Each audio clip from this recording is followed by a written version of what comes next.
Watch original photos and videos related to this news by clicking on the link given in the description below the article courtesy.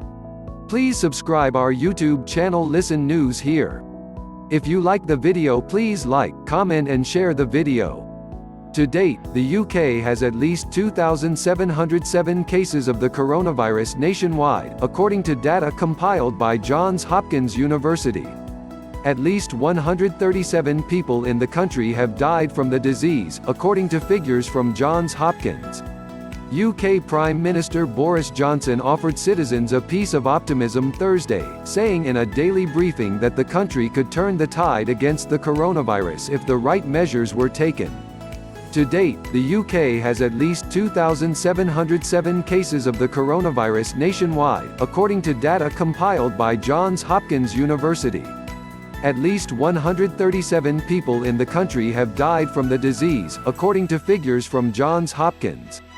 We can turn the tide within the next 12 weeks, and I'm absolutely confident that we can send coronavirus packing in this country, but only if we take the steps, we all take the steps, that we have outlined, Johnson told reporters.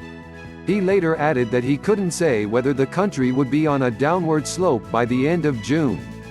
The Prime Minister added that restrictive measures may have to go further in London, with evidence suggesting the virus is spreading much further in the capital city. He added that compliance with the government's advice to stay at home has been patchy. But he said that there is no prospect of stopping public transport in London. His comments come as Londoners speculate about a potential lockdown of the city, with possible restrictions on entry and exits where around 9 million people live.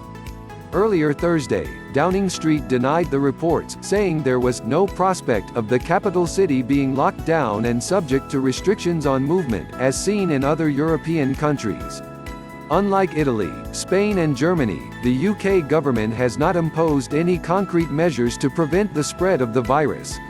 Instead, the government has so far made strong recommendations to the public, advising them to stay and work at home if possible and to stop all social contact.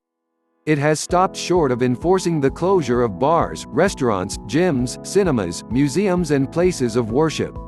Nonetheless, London life is changing with far fewer people on the streets, many people working from home and socializing down to a minimum. London's Transport Authority, Transport for London (TfL), announced Wednesday that it was to close 40 stations on the Underground network to facilitate the journeys of key workers or critical workers, as TfL called them, referring to those who work in public services such as schools and hospitals. It was announced at the news conference Wednesday that UK schools will close on Friday, putting students' end-of-year exams into doubt. Children of key workers will be provided with some kind of childcare provision so they can continue to work.